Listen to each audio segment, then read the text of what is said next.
I am a victim of cerebral palsy. Hirap na po talaga akong maglakad. Sa gitna ng kanilang laban, isang biyaya ang naghihintay para kay Anaper. Pag nagkaroon ako ng wheelchair, marami ang pagkakataon, mag-open opportunity sa akin.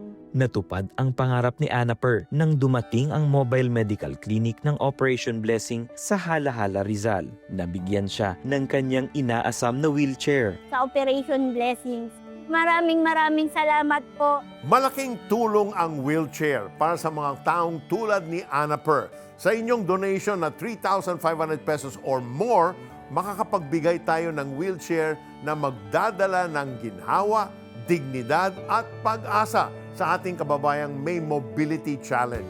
Be a CBN Asia partner today. Just scan the QR code on your screen. God bless you abundantly.